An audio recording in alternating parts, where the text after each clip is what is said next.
Hi, and welcome to our May episode. Hope your research has been going well. We've got a lot going on this month, and we're going to be talking about the upcoming Irish festivals and how these directors and people who put these festivals together get them all together so we can have a great time. We'll talk about that and lots of other things coming up next. And our Irish Saturday for the month of May will be held on May 9th. So stop on by the Hoffman Research Library, which is located at the Minnesota Genealogy Center in Mendota Heights, Minnesota. You have some Irish research questions you need answered? Well, that's the time to do it. The Minnesota Genealogical Center is located at 1385 Mendota Heights Road, Suite 100. You can also stop by the library during regular business hours. And to find out more about the library and the hours of operation, go to the website at mngs.org. Our May webinar will feature Gigi, Hickey, and Mary Wickersham. Their program is titled Old Records, New Tools, An Introduction to Artificial Intelligence for Genealogists. The program will be a hybrid session, so it'll be available live in person and online. It is scheduled for Saturday, May 16th, and will run from 10:30 a.m. until noon Central Daylight Time.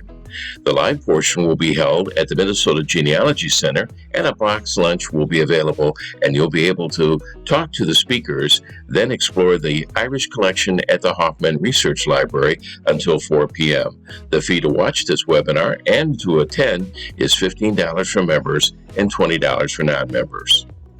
Our social gaggle for the month of May will be on May 19th. The gaggle lasts an hour and a half and is available on Zoom. It's open to all and there is no registration. If you have any questions regarding your most recent discoveries or information you'd like to share, join us. Stop on by and we'll discuss a few items and open the conversation to all. Again, it's open to the public. Are you ready to learn the Irish language? If you're in the Twin Cities, here's an opportunity. On the 1st, 2nd, and 3rd of May, an Irish language weekend will be conducted at the Celtic Junction Arts Center in St. Paul, Minnesota. The classes will include beginning to advance. For more information, go to the website celticjunction.org/DSG-2026.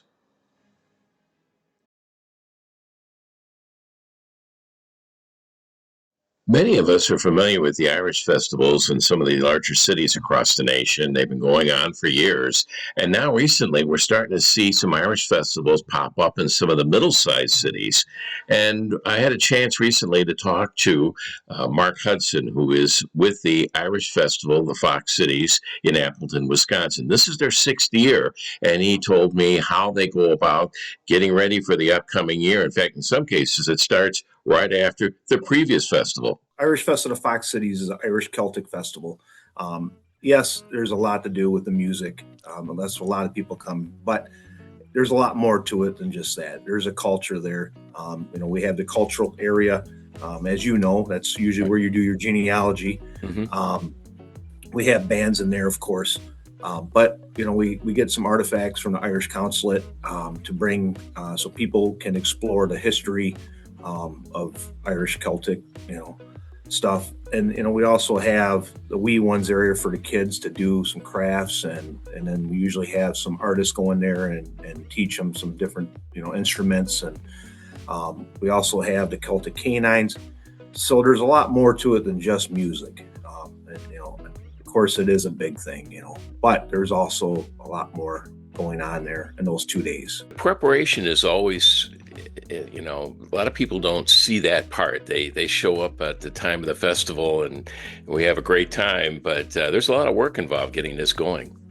Yes, never.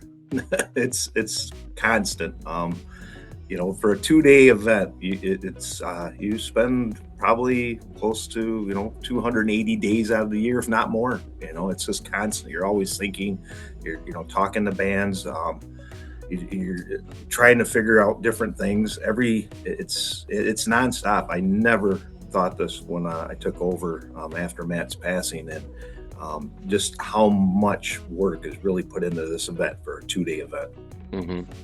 And you mentioned Matt Miller, who passed away a few years ago, and that transition, it happened so suddenly.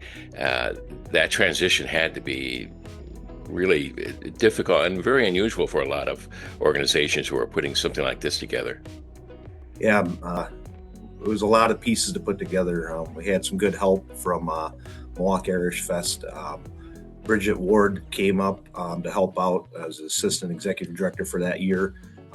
And we pretty much, between her and I, put the pieces together.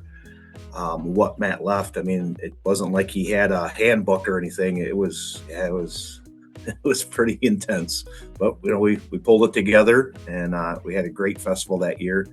And then we just moved on and continued to keep this going for the community and also for Matt's legacy too. Right, exactly. And since this is the 6th year now, this is a fairly new festival for this region. Would you say that you've been able to grow within the last few years as well as being able to put together a lot of these great bands that are going to be coming, especially this year? Yeah, every year, even though last year Saturday we had a heck of a rainstorm come through in the late afternoon. I remember that. The word was a monsoon miller. Oh, is that what they called it? Oh, okay. Yeah. I didn't realize how. Yes. All right. Yeah. So, our Friday attendance last year was stellar. I mean, it was just way above normal. And then Saturday was going great. And then, of course, the rains came. But we had a record year last year. So I think this year we are growing each year.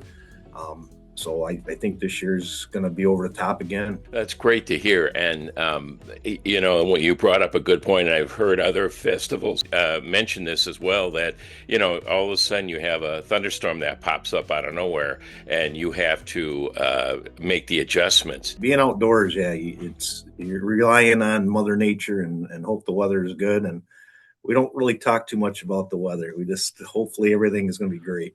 Well, hopefully Monsoon Miller will respond this year compared to last year. So we're looking for the best in that one as well. Yeah, there's a lot. There's we get the hurling club in there. We've tried to get the rugby club too to come in the area. Usually they have a tournament during that weekend, so it's kind of hard to get them. But yeah, there's something for everybody there. From little guys to adults. We have the Drowsy Lads coming back, the Bow Tides, Roy Makem, the son of Tommy Makem from the Clancy brothers. We have the Connor Malone Band coming from Ireland.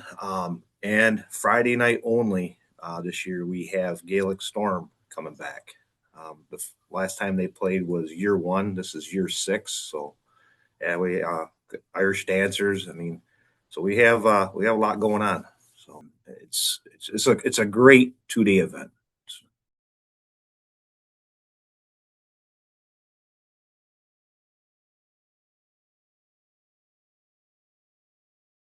And now here's a listing of all the festivals we have for the upcoming season.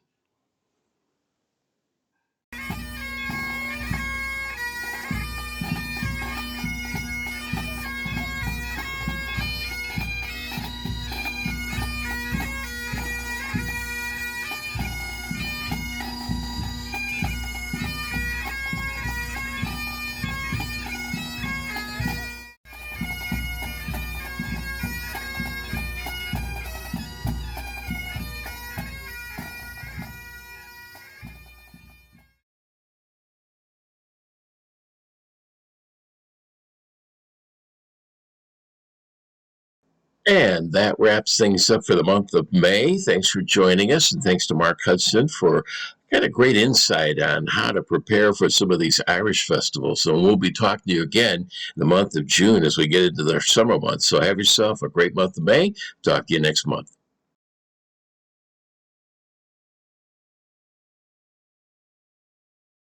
Are you a member of the IGSI? You're not, but you'd like to be? Here's all you have to do. Head to the website at irishgenealogical.org. There you'll find the join link on the left side of the page, and that's where you can sign up and become a member.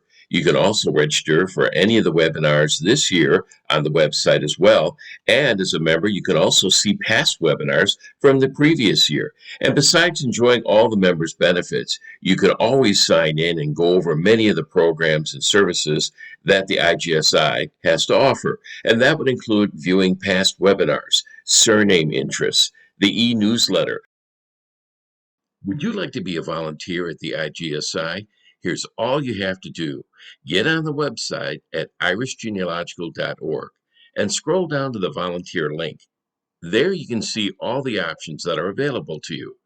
That would include helping out with the Irish Fest in Minnesota, or any of the social and educational programs, or you could even help out with the social media platforms and podcasts, or the SEPS magazine and Genealogist newsletter.